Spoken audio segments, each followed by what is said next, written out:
The phone rang, not his work phone, but that other one. Simple, black, with 10 buttons. It sat in a desk drawer and hadn't rung in years. Chung-ho looked at it for 3 seconds. Then he picked it up. Silence. "Hello?" came a voice on the other end of the line. Thin, childish, and full of tears. "Hello, doctor. Please." Chung-ho didn't move. There were no children's voices in his world. There hadn't been for many years. "Mom's not breathing. She's choking. Help!" The voice broke into a scream. There was genuine panic in it. Chung-ho felt something cold tighten inside him. He wasn't thinking. His lips parted on their own. "Address," he said hoarsely. The girl, sobbing, uttered the street name and apartment number. Her words were jumbled. Thank you, doctor. Please, hurry." Chung-ho didn't say he wasn't a doctor. He hung up and pressed the intercom button. "Jin-woo, Dr. Kim, cars are at the entrance. Right now." His voice was even, but there was a steely edge to it that hadn't been there before. He stood up and took his black coat off the back of his chair. Jin-woo, his right-hand man, stood there. The man was prepared for any order, but not for what he heard. "We're on our way, with Dr. Kim. The man is having trouble breathing. The address is in the GPS. Quickly!" Jin-woo nodded without questioning it, but his surprised gaze slid across his boss's face. They didn't do things like that. Never. 2 dark cars sped through the night city. Jung-ho sat in the back seat of the first, looking out the window but not seeing the streets. That voice echoed in his head, childish, frightened. Another face, another voice,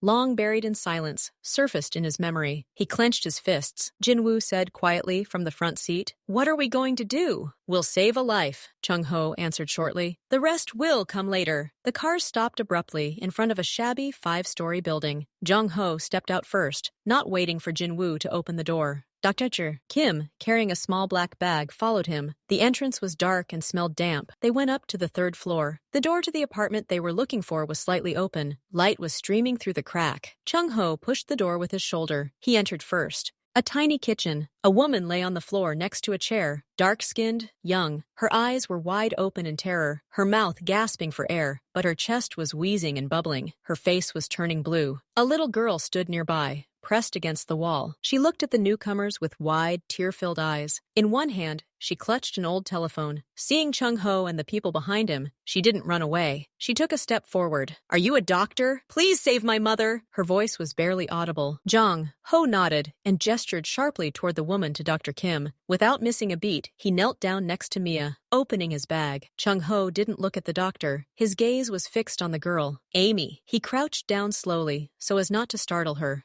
His dark suit and coat seemed completely out of place in this shabby kitchen. "What's your name?" he asked quietly. His voice sounded unusually soft. "Amy," the girl whispered. "Amy, everything will be fine. This guy is a very good doctor. He will help." He extended his hand, but didn't touch her. He simply indicated that he was there. The girl looked at his face, stern, with a scar at his temple, and a hard line at his brow. But there was no threat in his eyes now. There was a strange determination, incomprehensible even to himself. Behind him, Dr. Kim worked quickly and efficiently. Sounds could be heard, hissing, short commands to himself. Then, a long, hoarse, but life-killing breath. Mia coughed sharply, her body shuddering. Color began to return to her face. Dr. Kim turned to Jung-ho. "It's gone. Her airway is clear, but she needs rest and observation. She's under a lot of stress." Jung-ho rose from his crouch. He looked around the apartment, squalid, cold. Amy's toys, neatly stacked in the corner. The empty refrigerator, its door ajar. He looked at Amy, who was now huddled next to her mother, stroking her hand. He looked at Mia's pale but breathing face. His mind, always calculating risks and benefits, was already analyzing the situation. They wouldn't stay here. He couldn't leave them here. The reasons were hazy even to him.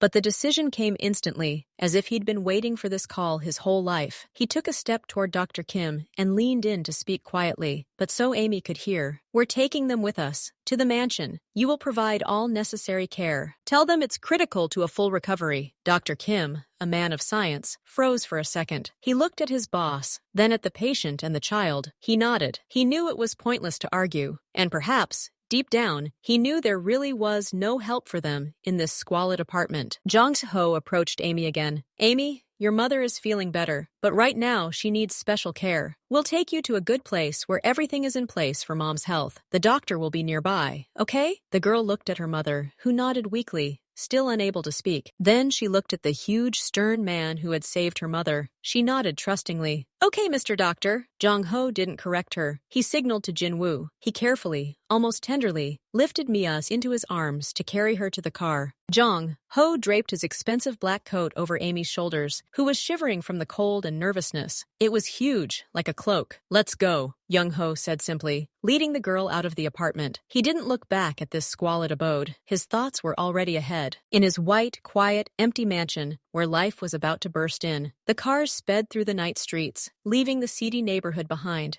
The first car was silent, broken only by Mia's even breathing. She lay in the back seat, her head resting on Dr. Kim's lap. He was quietly checking her pulse. Amy sat next to young Bo-ho, wrapped in his coat like an enormous blanket. She wasn't crying. She stared out the window at the flickering lights, occasionally stealing a glance at the stranger's profile. Jong-ho felt that gaze. He looked ahead, but all his attention was riveted on the small figure beside him. Her trust was as fragile and inexplicable as his own decision. Mr. Doctor, Amy said quietly. Where are we going? To a safe place, replied Chung-ho, where your mother can rest and recover. And then we'll go home? The question hung in the air. Jin-woo tensed in the front seat. Dr. Kim looked up from his patient. We'll see later, Jung-ho said, his voice clear of argument. Right now, the important thing is that she gets better. The car turned off the bustling street into a quiet, gated neighborhood. Treetops flashed past the high fence. The gate swung silently open, letting them in. Amy glued herself to the window. Wow,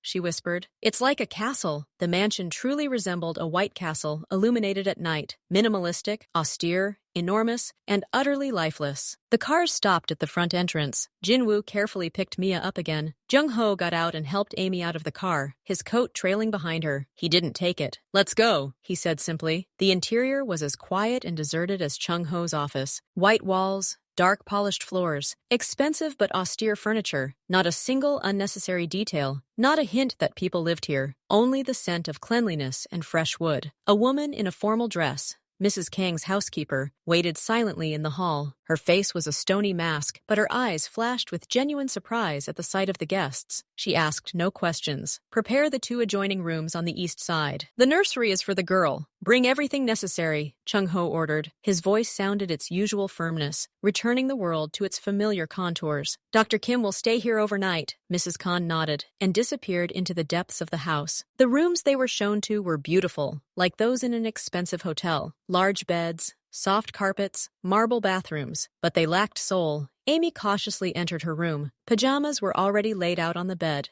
too big for her, but clean and soft. A glass of water stood nearby. Kim laid Mia down in the next room and gave her a sedative to help her sleep and regain her strength. Amy didn't want to leave her mother's side. She sat down on the large chair in the corner of the room and tucked her legs under her. I'll just sit here, okay? She asked Jung-ho, who was standing in the doorway watching. He nodded. Mrs. Khan will bring you some food. You should eat. And you? Amy asked. I'll be right there, he said, and walked out, leaving the door ajar. Jong-ho didn't go to his office. He went into the small adjoining office, which overlooked the corridor leading to their rooms. He sat down in a chair. Jin-woo brought him the reports, but Jong-ho put them aside. He didn't read. He listened to the silence of the house, which was different now. A new sound entered it, the quiet, even breathing of 2 strangers who, for some reason, had become his concern. Mia awoke from a deep, heavy sleep. Consciousness returned slowly. First, she felt an unusual softness beneath her, not her hard sofa, but something sinking, enveloping. Then she felt a strange silence, not the hum of the city, but a deep, dense silence, and a smell, clean, fresh, with a slight hint of lemon or some kind of herb. Not her apartment. She opened her eyes. Above her was a high white ceiling with wooden beams. She slowly turned her head. A large, bright room. Expensive but boring clothes. A sofa, a table, a vase of fresh flowers. Where is she? Panic, sharp and cold, struck her temples. She tried to sit up abruptly, but her body wouldn't obey, and her head spun. The last thing she remembered, dinner, a piece stuck. Amy! Where's Amy? Mom? A quiet voice came from the right. Mia turned around. Amy was sitting in the large chair by her bed, wrapped in some kind of enormous black jacket. She was clutching an empty plate. Amy! Baby! Where are we? Mia's voice broke, hoarse and weak. The door opened slightly. An unfamiliar Asian woman in a formal dress entered the room. You're awake. That's good, she said in clear English, without any emotion. The doctor will be right there. Your daughter is safe. She's eaten and hasn't left your side. Dr. Kim followed the woman into the room. He smiled at Mia, his smile professionally calm. Mrs. Miller, Mia Miller, she answered automatically, clutching the edge of the blanket. What happened? Where are we? You choked on your food, Mrs. Miller. The situation was critical. Your daughter called for help. You were lucky that help arrived in time and that I had the necessary supplies, Dr. Kim said, perching on the edge of a chair next to her. You are now in my employer's home. Here you will be provided with complete rest and the medical supervision you need right now. Such conditions are not available in your apartment. Mia looked at him, trying to comprehend. Her daughter had called an ambulance. They were being taken to someone's house? The doctor's employer? This was insane.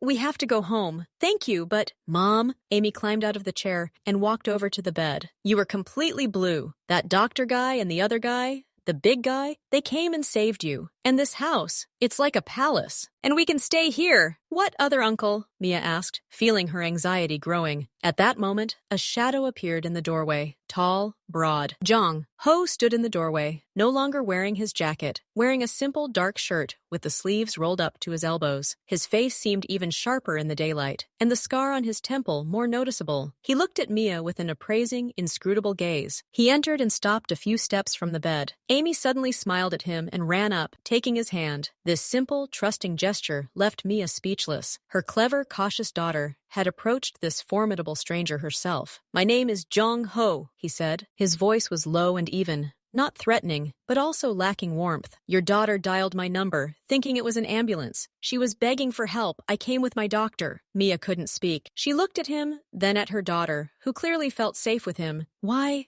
did you bring us here? She finally whispered. Jong Ho looked at Dr. Kim, then back at Mia. Because it was necessary. Now the doctor will explain all the details of your condition. And then, he paused briefly, we'll talk about what happens next. He easily freed his hand from Amy's, nodded to Mia, and left the room, leaving behind only questions and a thick, oppressive silence, broken now only by Mia's heavy breathing. She was trapped, but this trap was the most beautiful and terrifying she could imagine. Docket. Kim finished his examination, nodded with satisfaction, and left, saying he'd let them talk. The door closed. Mia was left alone with her daughter in the vast, unfamiliar room. She took Amy's hand and pulled her close, hugging her. Her daughter smelled of strange soap and new fabrics. Amy, baby, tell me everything from the beginning. What happened? Mia spoke quietly, but her eyes were sharp. Amy, pleased that her mother had come to her senses, perked up. She told her about dinner, about how her mother started clutching her throat, about the old phone with the ambulance number written on a piece of paper,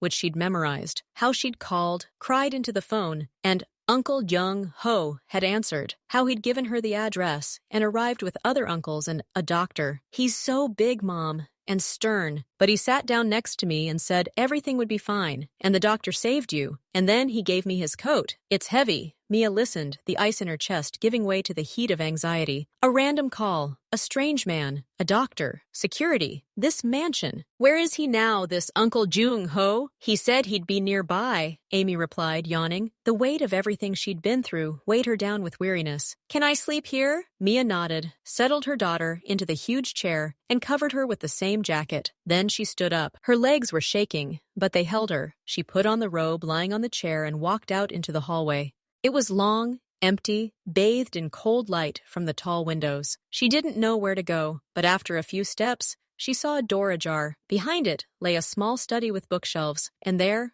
with his back to the window, stood he. Jong Ho heard footsteps and turned. Their gazes met. Mia paused in the doorway, choosing her words. Fear warred with anger. Who are you? She blurted out at last. It wasn't a question, but an accusation. What are we doing here? He didn't answer right away. He walked behind the massive oak desk and gestured for her to come in. Sit down, Mrs. Miller. You're still weak. I want answers, not worries. Her voice grew stronger. She didn't sit down. My child says I was suffocating, that you came. Thank you. Thank you so much. But now we're home. We're not in the hospital. We're in your house. Why? Jung Ho looked at her. He saw fear in her eyes, but also strength. She was ready to fight. He liked that. Because your home isn't safe for recovery. Because I have the resources to provide you with everything you need. And because your daughter asked for help, I got it. You received a call, a mistaken one. And instead of saying you made a mistake or calling a real ambulance, you rushed there yourself with your doctor? Mia shook her head. That doesn't happen. People don't have personal doctors on night duty or security cars. Who are you? Jung Ho slowly sat down in the chair. His movements were precise economical. My name is Jong Ho. I'm in business. I have employees, and among them is a personal physician. That's not so surprising. What business? Mia persisted. He ignored the question. Your daughter called. She was crying. I haven't heard children's voices in my life. In a long time. He paused, choosing his words. I couldn't put the phone down. I acted. I saw her. I saw you, and I realized I couldn't just walk away and leave you there. Then call a taxi and pay the bill at a proper clinic. Don't kidnap people, her voice wavered. This isn't kidnapping, he countered calmly. It's hospitality. Dr. Kim will confirm. You need rest and observation for a few days. The stress was intense. You have both here. Free of charge. Why do you need this? Mia whispered. What do you want from us? Jong Ho stood up and walked to the window, looking out into the garden. Perhaps the silence here has become too loud, he said so quietly she could barely hear him. Then he turned around. You need help. I can give it to you. It's a logical solution. Logical. There wasn't a shred of humanity in that word, but something real flashed in his eyes when he spoke of silence. Vulnerable. What if I say no? What if we want to leave right now? Mia asked, looking at him straight on. He met her gaze. Then Kim will give you some recommendations and Jinwoo will take you home. You'll be in your apartment in an hour. He paused briefly. But before that, I want you to see something. He pressed a button on the desk. A minute later, there was a knock on the door. Mrs. Khan entered, leading Amy by the hand, washed and dressed in clean, pretty pajamas. The girl was beaming. Mom, this bathroom is like a swimming pool. And Mrs. Kang gave me such delicious cookies. And there's a toy shelf in my room. It's empty. But Mrs. Kang said we can fill it. Amy broke free and ran up to Jung Ho, unafraid, tugging at his sleeve. Uncle Jung Ho, can we really stay here? Really? I'm not bothering anyone here. He placed his large palm on her head, barely touching it. You're not in the way, he said. Then he looked up at Mia. The question is, what does your mother want? Amy looked at her mother with pleading eyes. Mom, please. You see, it's so nice and safe here. And Uncle is so kind. Kind. This menacing, silent man with a frightening power in every gesture. Kind. Mia looked at her daughter, who already considered this place an adventure. She saw clean clothes, a well-fed appearance, delight in the eyes, and she contrasted this with the damp apartment, the empty refrigerator, the fear of tomorrow that had haunted her for years. Chung Ho watched her. He saw the struggle. He saw the fear. He pressed her without uttering a single threatening word. The situation itself pressed her. Amy, go with Mrs. Kang and ask her to show you the garden from the window, Mia said, trying to keep her voice even. I need to speak with Mr. Chung Ho alone. As the girl left, slightly pouting, Mia turned to him. That's not fair. You're using her against me. I'm showing you an alternative, he corrected. You can go back to fighting for survival, with someone sick and weakened. Or you can accept help, rest, get stronger. Give your daughter a taste of peace and safety, at least for a while. What's the price? She asked, crossing her arms. Nothing comes for free, especially from people like you. The price is your presence here, he said bluntly. You fill the silence. You and your daughter. I don't need your money. I don't need your services. I need this house to stop being empty. For a few days. For a week. Until the doctor says you're completely healthy. He said it like a business proposition, but his words, fill the silence, rang with that same vulnerability again. A loneliness so profound that even random people became valuable to him. And after a few days? After, we'll decide. You can always leave. I give you my word. The word of a man she didn't know, but his tone left no doubt. He believed it meant something. Mia looked out the window at the perfect lifeless garden, then inside the house, where her daughter was laughing with a strange woman. She felt trapped in silk and velvet. To refuse would be ungrateful. To frighten her daughter, to return to chaos. To agree would be to make a deal with the devil, whose face was still polite and calm. She took a deep breath. She had no choice, really, and he knew it. Okay, she said quietly. We'll stay. For a few days. Chung Ho nodded, as if simply confirming the inevitable. A wise decision. Mrs. Kang will show you the house. You have everything you need. As Mia left the office, her knees buckled again. She had made her decision, but she didn't know she'd just crossed a threshold from which there was no easy way back. And Jung Ho, left alone, allowed himself a slight, barely noticeable smile. The first step had been taken. The silence in the office thickened again after Mia left, but this time it was different. It was filled with the echo of her voice, her fear, and her agreement. Jong Ho remained standing at the table for several minutes, his fingers slowly tapping out a rhythm on the polished surface. He had achieved the goal of the first stage. They remained.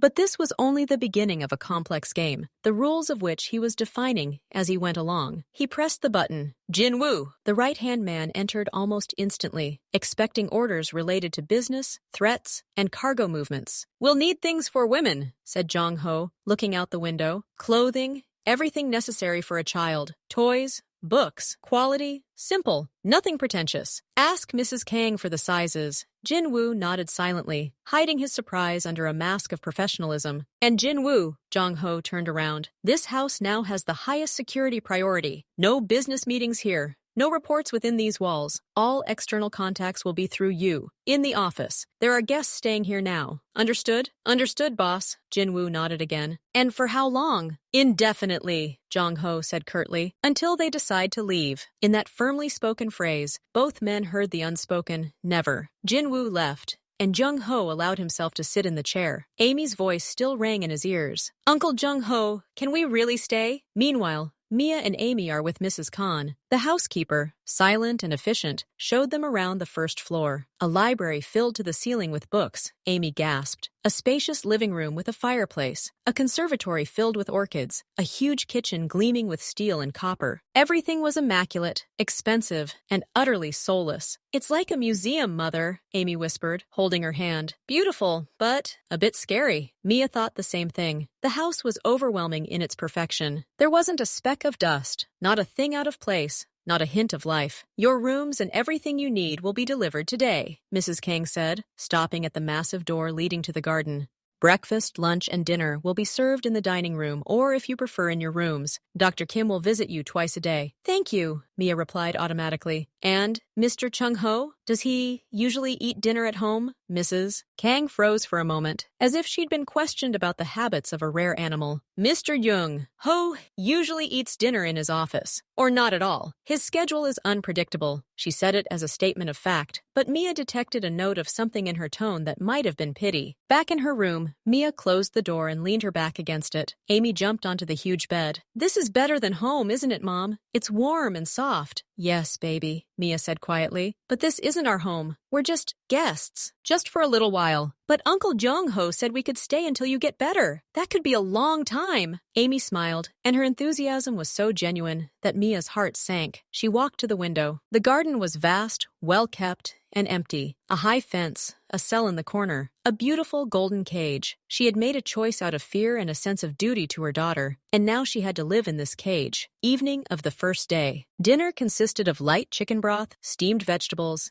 and jelly for Mia, and delicious pasta for Amy. They ate together in the small, cozy dining room. Jong-ho didn't appear. His absence was palpable, like the silence after thunder. Mia was simultaneously dreading his arrival and angry at his absence, feeling like a forgotten toy brought into a stranger's home and abandoned. After dinner, when Amy was beginning to nod off, Mia led her down the hallway to their rooms. As she passed the half-open library door, she heard a quiet voice. Low, even. He was reading aloud. Mia peered inside. Chung-ho was sitting in a deep armchair by the floor lamp. Amy, in her pajamas, was nestled across from him on a large ottoman, her legs tucked under her. She shouldn't have been there. Mia wanted to go in and get her, but froze when she heard the words. He was reading. Not a business report, but a book. An old children's book in English. About a rabbit. His voice, usually so sharp and abrupt, now sounded unusually monotone, but diligently. He pronounced each word clearly, as if diffusing a bomb. Amy looked at him, wide-eyed, completely immersed in the story. Mia retreated into the shadows. She saw his profile in the soft lamplight. His stern features seemed less harsh. He turned the page, and his finger, usually clutching a phone or a pen, touched the paper carefully, so as not to wrinkle it. In that moment, he wasn't a formidable boss. He was simply a man reading a book to a child he barely knew. Mia's heart sank with a strange, mixed emotion. The fear was still there, but it was joined by confusion.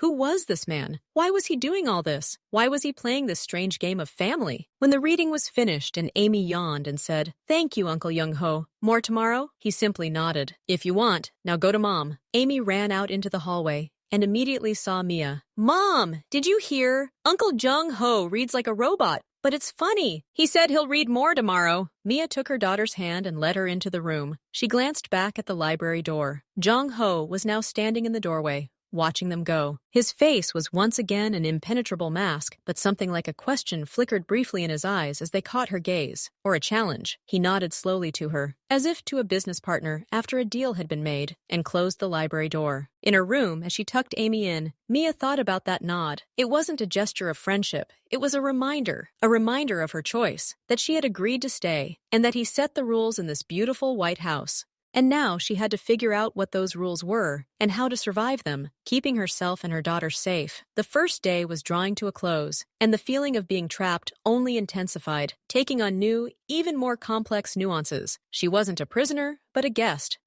who feared her host and didn't know when she could leave. The next morning began with an unusual feeling. Mia woke not to the sound of an alarm clock or the sound of traffic outside, but to the silence and soft light streaming through the thick curtains. She lay there for a few minutes, listening. Nothing. No banging pipes. No neighbors shouting, no garbage truck rumble, just the quiet chirping of birds outside. She stood up and walked to the door to the adjoining room. Amy was still asleep, her nose buried in the pillow. On the chair next to her bed lay a neat stack of new children's clothes, simple, high quality, without flashy logos. Next to it stood a basket of toys, a wooden construction set, a drawing set, a few books. Everything was new, but not pretentious, just as Young-ho had promised. Mia felt both relief and annoyance. He was fulfilling his obligations. He was providing. And in doing so, he was making them even more obligated. When Amy woke up and saw the gifts, her delight knew no bounds. "Mom, look, are these all for us?" "Really?" She was already grabbing markers. Mia could only nod, feeling the walls closing in. These gifts weren't just gestures of goodwill. They were links in a chain.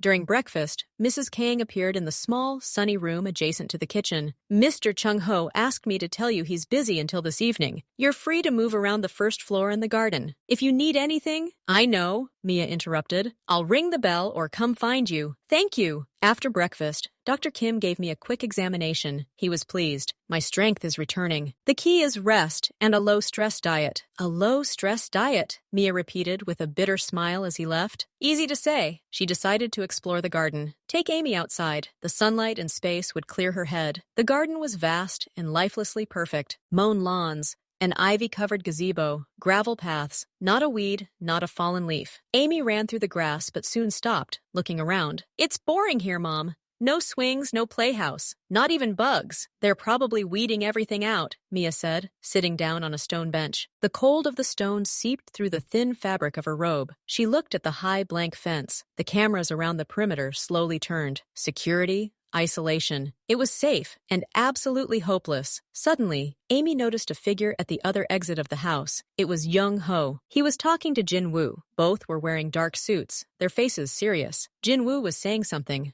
pointing at his tablet. Young-ho was listening, his gaze cold and focused, completely unlike the fairy tale reader of yesterday. It was the look of a master making decisions that matter. Amy waved at him without thinking. "Uncle Jung." "Ho? Hello?" He paused, turning his head. His gaze met Mia's from across the garden. His expression remained unchanged, but he nodded slightly in their direction, then motioned for Jin-woo to stop his report. He said something short and crossed the lawn toward them. Mia instinctively hunched her shoulders, as if bracing herself for a blow, but no blow came. He walked over and stopped 2 steps away. "You look better," he said, looking at Mia. "Thank you. Dr. Kim says I'm on the mend." "Good." He turned his gaze to Amy. "Do you like it here?" "The house is great, but the garden, it's a bit boring," Amy said with childish frankness. "There's nothing to play with." Jong-ho raised an eyebrow in surprise. It seemed the very idea that anything in his domain could be boring had never occurred to him. "What do we need for the game?" he asked seriously, as if clarifying the technical requirements. "Well, a swing, or a treehouse, or maybe we could plant some flowers ourselves. To attract butterflies!" Amy lit up. Jong-ho nodded slowly, his gaze sweeping over the sterile landscape. "I'll think about it," he said. Then he looked back at Mia. "Aren't you cold here?" "A little," she admitted. "The stone is cold." He nodded again, turned,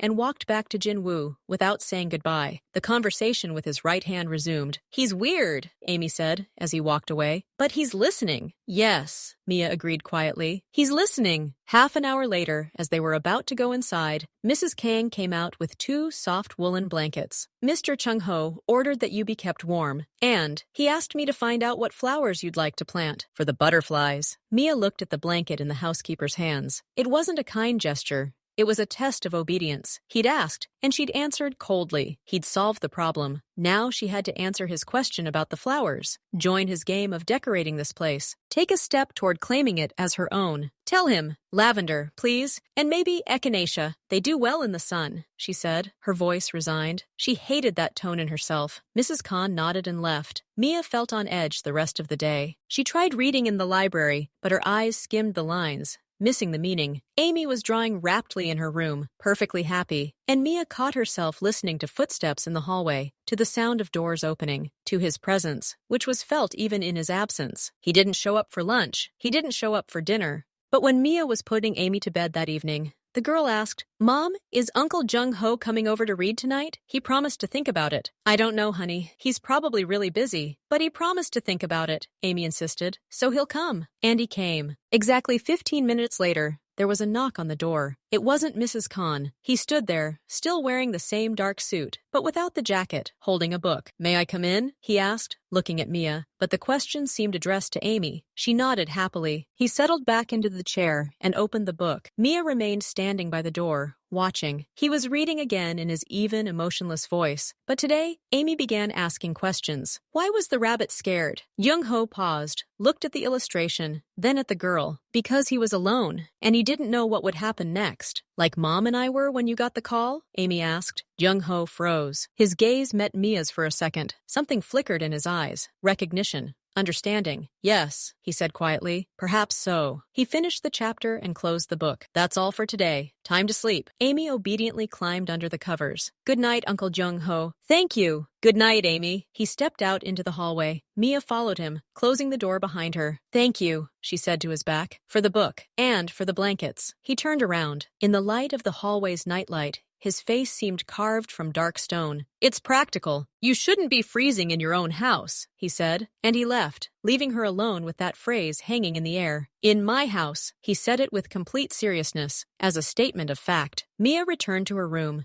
sat on her bed, and stared into the darkness. The fear was still there, but now something else was mixed in. Curiosity, confusion, the first tiny crack in her certainty that he was simply a dangerous tyrant. He didn't just keep them locked away. He listened. He eliminated the boring and cold. He read stories, and he called this place her home. And that was what scared her most, because it meant there was no simple explanation for his actions, and that perhaps getting out of here would be 100 times harder than she thought. After all, how do you escape from a prison where there are no bars on the windows, where they give you toys and ask you about flowers for butterflies? Reading before bed becomes a ritual. Every night, Jung-ho appears with a book. His reading remains monotonous, but Amy no longer notices it. She is immersed in the stories. Mia sits to the side, knitting or simply looking out the window, but she listens to every word, both his and her daughter says. One evening, after a story, Amy asks a question that makes Mia's heart stop. "Uncle Jung-ho, what do you do for a living?" "You're not a doctor." The silence in the room grows thick. Jung-ho slowly closes the book. "I solve problems," he says, choosing his words carefully. "I have a business." "What business? Do you make cars or build houses?" the girl insists. "I maintain order." His answer sounds like a well-honed formula, so that everything works the way it should. Amy wrinkles her brow, not understanding. Mia understands all too well. She stands up. "Thank you for reading." "Amy, it's late." Jung-ho catches her gaze and sees not just fear in it, but cold understanding. He nods, says goodbye to Amy, and leaves. That night, Mia cannot sleep for a long time. The words, "maintain order," ring in her head. The next day, a strange woman shows up at the house. Tall, with perfectly coiffed black hair, wearing a formal black suit. She arrived unannounced. Mia and Amy were just returning from a walk in the garden, where the first flowers had finally bloomed. The woman stood in the hall, talking to Jung-ho. Her voice was low and ingratiating, her gestures sharp. Seeing Mia and her daughter, she fell silent, and slowly, appraisingly, glanced at them. Her smile was cold and unkind. "What lovely guests, Jung-ho," she said. "I didn't know you opened a boarding house." Jung-ho didn't move, but the air around him turned icy. "Business is concluded, So-yoon. Jin-woo will see you out." The woman, So-yoon, slid her gaze over Mia once more, as if cataloging her flaws, and silently left. Amy clung to her mother. "Mom, who's that woman? She's scary." Jong-ho approached them, his face tense. "It doesn't matter. She won't be coming in here again." He looked at Mia. "I'm sorry to bother you." But it was too late. The woman's visit seemed to have let Jong-ho's real world into the White House. A world of sharp glances, unspoken threats, and the order he provided. The beautiful illusion had cracked. That evening,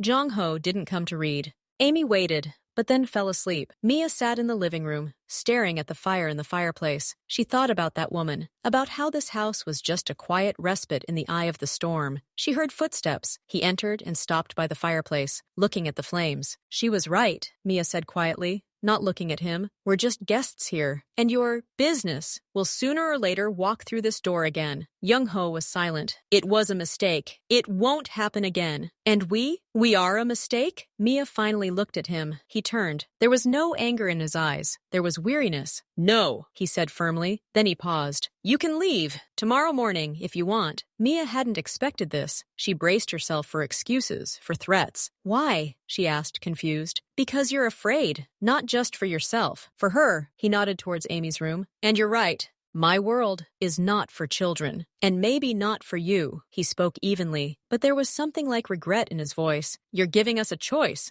A real one? A real one. If you say yes, you'll be taken home in the morning, and you won't see me again." He waited for her answer, standing still as a rock. And Mia knew this was the most dangerous moment, because now she had to say no, and she didn't know if she could. The word yes stuck in Mia's throat. It was logical. Correct. The only true answer for any normal woman in her situation. Say yes. Return to her small, squalid, but her own apartment. Forget this white nightmare of velvet and silence. But she remained silent. She looked at this man who was offering her freedom and saw in his eyes not relief, but anticipation of a blow. He had given her a choice, but with all his being, he expected her to choose to stay. And that was more terrifying than any threat. Mia finally said, looking at the smoldering embers in the fireplace, "That woman, she's not just a business partner." She looked at Amy as a nuisance. "So Yoon won't be coming here again." "She's been sanctioned," Jong-ho snapped, his voice taking on a familiar, icy authority for the first time. But he softened immediately. "It's my mistake, my weakness. You shouldn't have to pay for it." "Weakness?" Mia asked in surprise. "Letting emotions influence my calculations. Bringing you here without securing the perimeter from internal threats," he said dryly, as if he were talking about a failed business operation. "I'll fix it, but to fix it, I need to know your decision." Mia stood up and went to the window. The night was pitch black, devoid of any city light. Somewhere out there was her old life, the struggle for every penny, the fear of the future,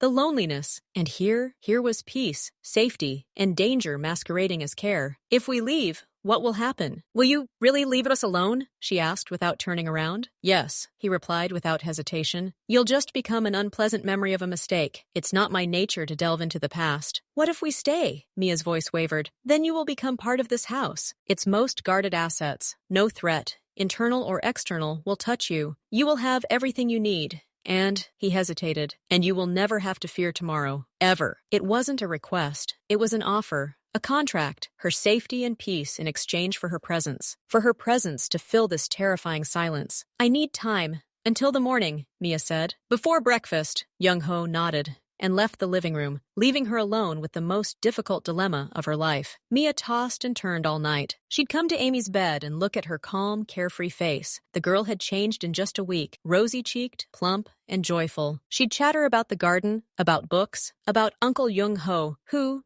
though strange, was one of them. What could she give her alone? Fear, poverty, constant, exhausting work? And what did this man give? Stability, education, a future, at the cost of freedom. But what is freedom when you have to choose between paying bills and eating? At dawn, Mia fell asleep for an hour and woke with the clarity of despair. She knew the answer, not the right one, but the only one possible for a mother. At breakfast, Amy, as always, chattered incessantly. Chung-ho was gone. Mia had barely eaten anything. "Amy, honey, tell me honestly, are you happy here?" "Yes." The girl's eyes lit up. "Very. I have my own room, and books, and a garden, and Mrs. Kang teaches me how to bake cookies." And Uncle Chung Ho reads to me at night. We're not leaving, are we? There was such horror in her voice at that last sentence that Mia shuddered. Her daughter had already become attached. She didn't want to go back. Mom will decide, Mia said softly. After breakfast, Mrs. Kang said that Mr. Chung Ho was waiting for her in the winter garden. He stood among the orchids, so rare and unearthly in this space. He didn't ask right away. He waited. We're staying, Mia breathed out, not looking at him. But I have conditions. Speak. Amy must go to a proper school. Socialize, not be a recluse. A home school will be organized with the best teachers. Outings into the world will be supervised, he retorted. I need a job. Any kind of job. I can't just sit around doing nothing. He thought for a moment. You can help Mrs. Kang with the library. Catalog books. It's a big job. And I want to know what's going on. Not your business. She looked at him directly. But what threatens us? Like that woman. Without details, but so that I'm not in the dark. Chung Ho looked at her for a long time. This condition was clearly unexpected for him. This is not your war, he said quietly, but it could come to my doorstep. I have to be prepared. He nodded slowly. Okay, you will be aware of the bare minimum. So-yoon is a former partner. Her ambition outstripped loyalty. She saw a weakness in you that could be used against me. Now she knows that it's not a weakness. It's a rule. A new rule. Mia swallowed. He had just admitted that their presence had changed the order of his empire. And one last thing, her voice wavered. Promise me you will not harm Amy. Never. Not in word or deed. Jung Ho tore his gaze from the orchid and looked at her. There was no anger or surprise in his eyes. There was a strange, almost paternal seriousness. I swear on my honor, as long as I live, nothing will happen to her. I will take care of her. It was more than she expected. Mia nodded, feeling her legs buckle. The deal was done. The decision was made. Mia felt like a traitor, having traded her freedom for a full stomach. But when she saw Amy joyfully running into the garden, where workers, on Jung Ho's instructions, had already begun installing a small but sturdy swing, some of the heaviness lifted from her heart. Jin Woo came to see her that afternoon. He was respectful but cold. Mrs. Miller, the boss has instructed me to brief you on security measures. You and Amy will be given special phones with one button. A red button. It connects directly to me or the boss. Always. If anything triggers an alarm, press it. Additional hidden guards are posted in the garden and at all exits. You do not need to look for them.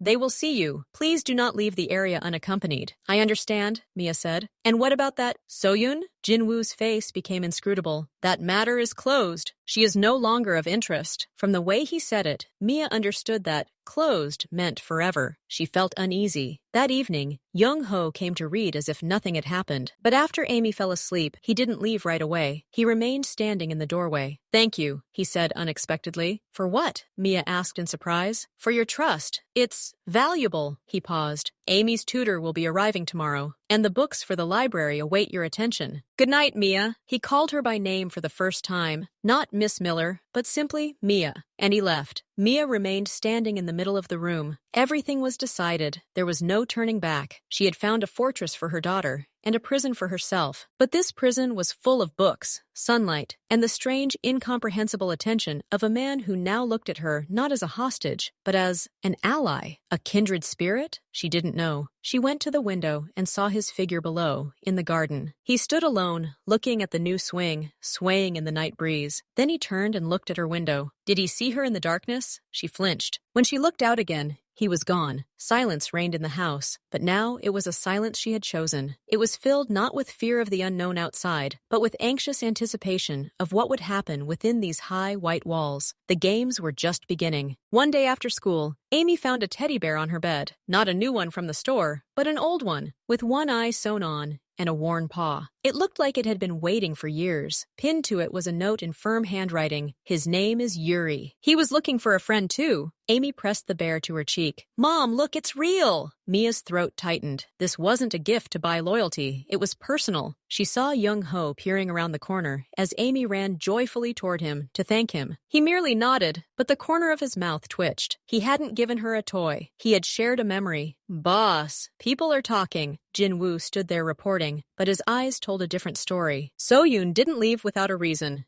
Because of them. Jung Ho didn't look up from the monitor. They're under my protection now. That changes the rules. But they're a weakness. They can be used against you. Jung-ho slowly raised his head. You're wrong. They're not a weakness. They're a reason. A reason not to descend into the darkness from which we both emerged. That's their strength, and mine. Jin-woo was silent. For the first time in 15 years, he saw in his boss's eyes not calculation, but a reason that couldn't be converted into money. Mrs. Kang set the table with popcorn. Amy chose a cartoon. Mia sat in the far chair, and Jung-ho sat against the opposite wall, as if in a meeting. But when a silly song started playing on the screen, Amy began to giggle. Mia couldn't help but smile. And then she heard another sound, a short, hoarse exhalation. She looked at Jung-ho. He sat with his head propped up in his hand, his shoulders shaking slightly. He wasn't laughing out loud. He was just quietly choking on the laughter, like someone unaccustomed to that reaction. Amy didn't notice, but Mia did. And in that moment, he stopped being just the boss. He became a man who had forgotten how to watch cartoons. Mia was helping Mrs. Khan sort through the books in the library. A yellowed photograph of a young man fell out of an old encyclopedia. Jung-ho, without a scar, with a soft gaze. Next to him, a woman with a kind smile, and a little girl in her arms. On the back, a date and a single word in Korean. Mrs. Kang, entering the room, froze. Give me this, please, her voice wavered. Mia silently handed over the photograph. Mia began. They were his world, the housekeeper said quietly. And then there was no world. Until now, she left, clutching the photograph tightly. Now Mia understood the nature of the silence they had broken. From the winter garden window, Mia saw a black car pull up to the gate. An agitated man emerged, gesturing at Jin-woo. Suddenly, everything froze. Jung-ho emerged from the house. He walked slowly, without rushing. He didn't raise his voice. He simply approached, listened for a second, and then said one thing, just one phrase, and the man in front of him went limp, not from fear, but from icy, absolute understanding. He nodded submissively, got into the car, and drove away. Jung-ho turned, and as if sensing her gaze, met Mia's eyes through the glass. No malice, no rage, only emptiness, the same emptiness he had emerged from while reading Amy's story. He entered the house, and for a long time, Mia couldn't warm her frozen hands. That evening, he came not to the nursery, but to her living room. You saw, he said. It wasn't a question. I saw.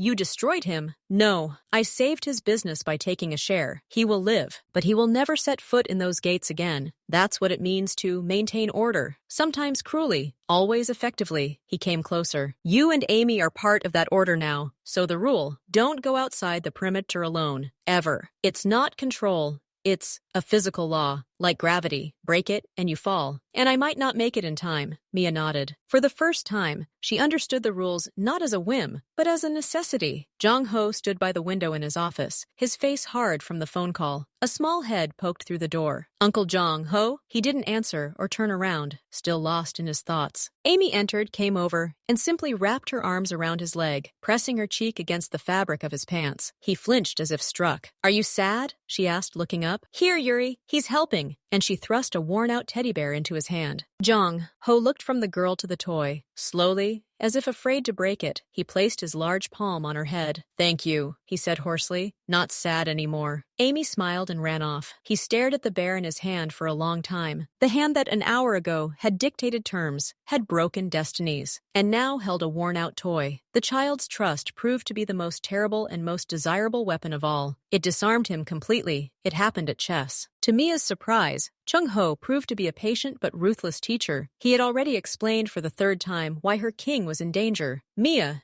usually focused, this time, out of fatigue and frustration, made an absurd move. She placed her rook under direct attack from his queen. She realized her mistake and gasped. Jung-ho looked at the board, then at her upset face. And suddenly, in a dry, decisive tone, he said, This isn't a move. This is suicide, with the elements of betrayal of one's own army. It sounded so absurd and so accurate that Mia blinked, and then a strange sound escaped her throat, something between a sob and a cough, and then a real ringing laugh. She laughed, covering her face with her hands. She hadn't laughed so sincerely and loudly, it seemed, since Amy was born. Jung-ho didn't laugh. He watched, but the finest wrinkles gathered in the corners of his eyes. He pushed his queen aside. Let's start the game over. Your rook, I see, is showing signs of desertion. We need to boost its morale. And she laughed again. The ice hadn't melted, but the first ringing crack appeared in it. The conversation began late that night, after Amy had fallen asleep. They were drinking tea in the library. He asked not about everyday life, but about the essence of it. Amy is wise beyond her years. That's because of you, he stated. Out of necessity, Mia sighed, looking at the steam. Her father disappeared when I was 5 months pregnant, said he wasn't ready. I never saw him again. She spoke without self-pity, simply stating the facts. I worked 3 jobs: nanny, waitress, office cleaner, anything to put food on the table and a roof over her head. There was no time to laugh.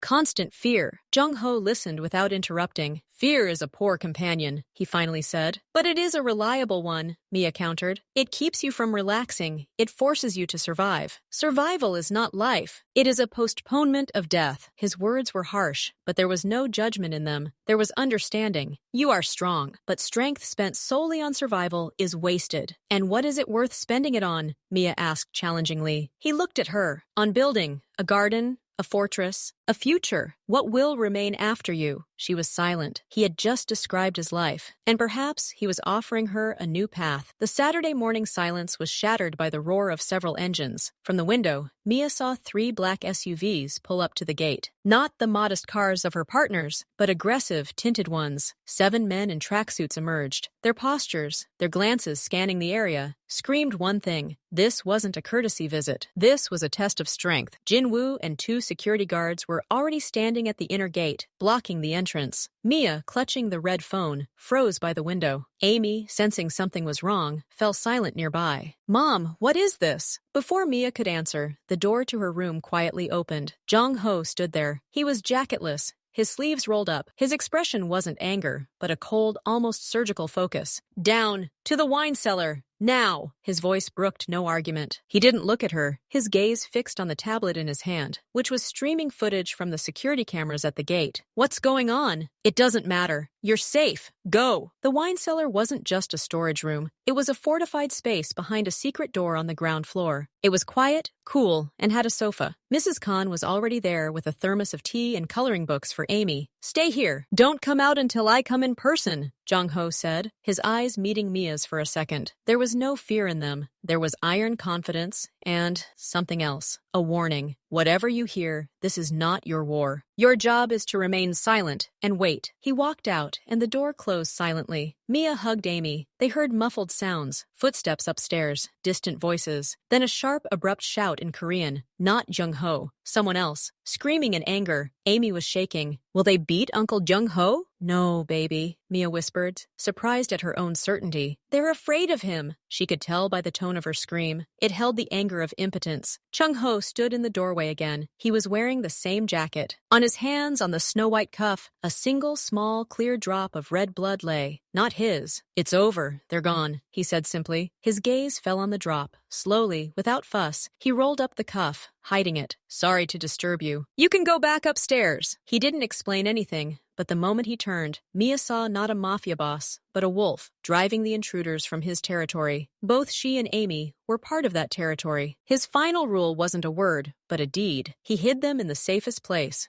while he went out to deal with the threat. It was the clearest declaration of his intentions possible. They were protected, at a cost she was only just beginning to understand. After that incident at the gate, a new, fragile silence settled over the house. Mia didn't ask questions. Jung-ho didn't offer explanations. But one evening, when Amy was already asleep, he found Mia in the winter garden. She was simply staring into the darkness beyond the glass, hugging herself. He stopped next to her, not looking at her. They came because they heard about you and the girl. They thought they found leverage. Weakness. His voice was quiet and even in the silence of the greenhouse. Mia cringed. She thought so. They were wrong, he continued. He turned to her, and there was not a drop of doubt in his gaze. You are not a weakness. You are a red line, one that cannot be crossed. They understood it today. Everyone will understand it now. Understood? How? Mia whispered, afraid of the answer. At the cost of 1 broken face and 3 broken contracts, he answered simply. I did not touch their lives. I deprived them of profit. In our world, it hurts more, and more understandable. He took a step closer, and now his words sounded not like a threat to the world, but like a vow to her. You are safe, Mia. She is safe. This is not a question of luck or circumstance. It's a fact, like the walls of this house. Remember that. He left, leaving her with those words. They hung in the warm, damp air among the orchids, not just a phrase. They were the foundation on which she could now stand, if she chose. It was Amy who took the initiative. She asked Mrs. Kang at dinner, "Why does Uncle Jung-ya-ho always eat alone? Is he sad?" The housekeeper, stunned, relayed the question, and now the three of them sat at the large dining table. Jung-ho at the head, Mia and Amy across from each other. It was awkward. The silence was broken only by the clink of cutlery. Amy, as always, broke the tension. "Uncle Jung-ho, do you like fish?" "I'm not so much, but Mom says I should." Jung-ho looked at the plate as if he were seeing fish for the first time. "It's healthy," he said after a pause. "Then it's not tasty," Amy laughed. "The cookies. That's it." Mia wanted to stop her, but saw Jung-ho looking at the laughing girl, not with bewilderment, but with some kind of dull, long-forgotten tenderness. "Cookies are a strategic reserve of happiness," he said unexpectedly, in a serious tone. "You can't waste them!" Amy burst into laughter. And then something happened. The corners of Jung-ho's lips twitched. Then they lifted. It wasn't a smile. It was her very first hesitant sketch, but it was exactly it. Mia, watching this, suddenly felt not fear, but something else, almost warmth. They ate tasteless fish, laughed over cookies, and for a moment, it ceased to be the home of a mafia boss. It became simply a house where three people were having dinner. Night, the office. The reports are spread out, but he can't see them. In front of him lies a small, crookedly colored postcard. Amy made it with Mrs. Khan's help. Three figures, a large black one, him, a smaller one with yellow curls, Mia, and a small brown one, Amy. At the bottom is the signature, "My family." He looks at the word, family. It burns like acid. He had a family. It was taken away. He buried the word with them, encased it in the concrete of his power and loneliness. And now, a little girl who's afraid of fish has handed it back to him, glued on with glitter. He thinks of Mia, of her laughter over chess, of her stubbornness as she negotiated the terms, of the fear in her eyes, giving way to fragile trust. He analyzes his actions of the last few weeks, not as tactics, but as impulses. He gave Yuri away. He read a dozen children's books. He routed the visitors, not as a show of force, but because the thought that they might even see her, or the girl, evoked in him a pure animalistic rage. Family. It's not an asset, not a weakness. It's a reboot. New code, written over the old bloody one. He looks at his hands. They could do many things. Now they were holding a glitter card, and that turned out to be more difficult than everything else. He's not in love. The concept is too shallow, too romantic. This is something deeper, a confession. She and the girl have become his territory in the most ancient, primordial sense. A place to protect not out of calculation, but because it's necessary, because otherwise, life will return to the endless, quiet desert it was before the call. Jung-ho carefully, as if diffusing a mine, places the postcard in the top drawer of his desk. Next to the pistol, two most important objects, one to protect this new fragile reality, the other a symbol of it. He doesn't yet know what to do with it, but he already understands. There is no turning back. They are his now, and he is theirs, forever. They were left alone in the library after Amy fell asleep. The silence wasn't awkward, but tired, peaceful. Mia studied the spine of the book, then said without looking up, "I wasn't afraid much today. When we were having dinner, it's strange." Jung-ho put the newspaper down. "Fear is a habit. Habits can be unlearned." "What habits have you unlearned?" she ventured. He was silent for a long time. He looked at the fire in the fireplace. "The habit of not noticing what time of year it is outside. The idea that silence is the norm. The feeling that tomorrow will be the same as yesterday, and there's nothing wrong with that." "What's wrong with that? Stability?" "Meaninglessness," he said quietly. "I built an empire out of fear and respect, but it was uninhabitable. It was like this house before you. Perfect and dead." Mia looked at him. "Why didn't you send us away then on the first day? It would have been easier." He met her gaze. "Because your voice on the phone was the first real thing I'd heard in years. There was no calculation in it, just pure absolute need. And I felt need too, for that need to be silenced, for everything to be okay on the other end of the line." He admitted this without a pathos, as if it were weakness, and it was more sincere than any oath. "I'm scared," Mia admitted, "not for safety, but because I'm starting to forget what it's like to be afraid for tomorrow. It feels dangerous." "It's not danger, it's life," he corrected, "and I'm responsible for your tomorrow. It's my only job now." He didn't expect gratitude. He simply stated a fact. And in this quiet library, by the light of the lamp and the fireplace, Mia trusted him completely for the first time, not as a boss, but as a man who had given his word. She nodded, and that was enough. He handed her a small, dark wooden box for no reason, not a birthday,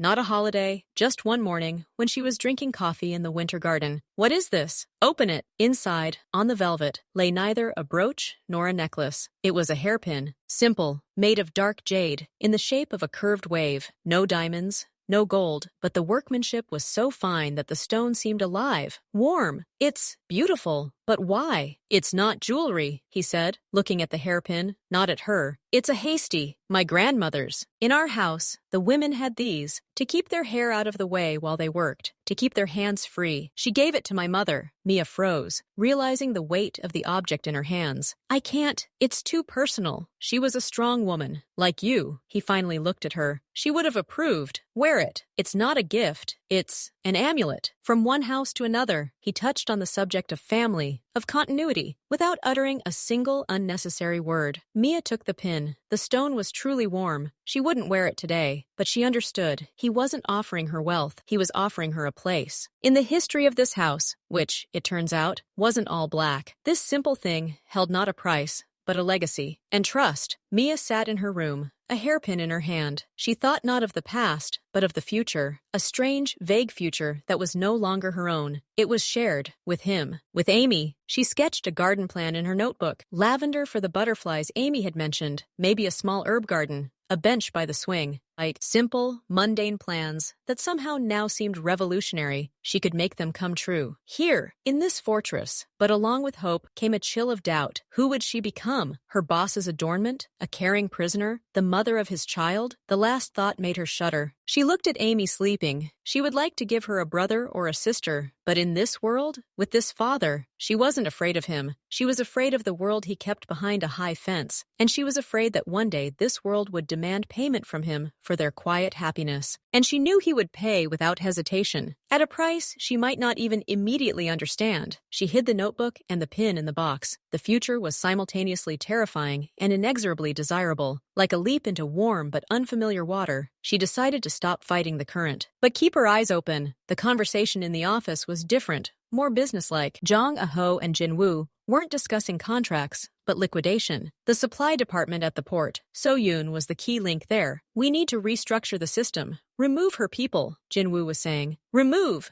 Not physically, fire. Pay severance pay and erase from memory," Jong Ho corrected. "We're beginning the process of legitimization, slowly, step by step. An empire of fear is short-lived. We need an empire of legitimate business. For that, we need clean assets and a clean reputation." Jin Woo looked at him as if he were crazy. "Boss, this will take years, and we'll lose influence. Influence built on fear is an illusion. It disappears as soon as someone more fearsome appears. I want to leave behind not a legend, but a foundation, a university, something real." Jong Ho's voice was calm. "I now have a reason to think decades ahead. The reason?" She was asleep in the next wing, drawing garden plans. "And what should I do first?" Jin Woo asked. Niece, capitulating. "Hire the best family and immigration lawyers, quietly, and check all my assets for any dark past, anything that might surface and touch them. Sell, register, bury. In 5 years, I want my name to be associated only with charity and business." He gave orders to dismantle his old life, brick by brick, to build a new, solid home, a reliable foundation for their shared future. He invited her into the garden after dinner. The moon was full and silver, the swing casting long shadows. Amy was already asleep. They walked silently along the path. He didn't initiate conversation. He simply led her to an old stone bench under a huge maple tree. "I've thought it all over," he began, looking not at her, but at the moonlit path on the lawn. "You're free, still free, to leave, to stay as a guest, or," he fell silent, choosing his words with visible effort for the first time, "or to become the mistress of this house, not a kidnapped princess,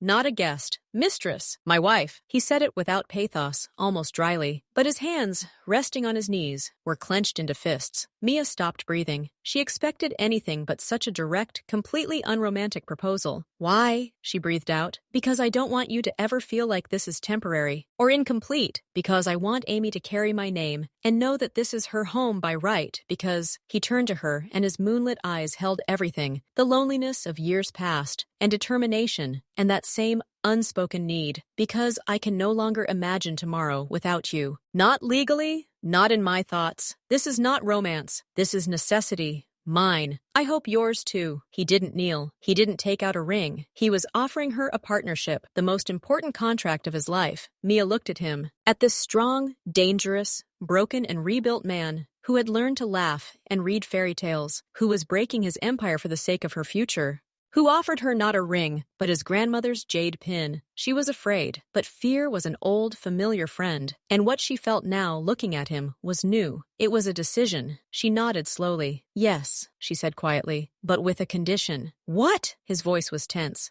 Ask Amy. If she says yes, then my answer is yes. An expression she had never seen before appeared on his face, profound, almost childish bewilderment, mixed with respect. He nodded. The next day, serious and pale, he asked the 5-year-old girl the most important question of his life. And when Amy, hugging Yuri, joyfully cried out, "Yes, yes, so you're our Uncle Jung, ho, forever, right?" He knew he had it all. And Mia, watching this, understood that her condition had not been a test for him. It had been the last doubt for herself, and now it was gone.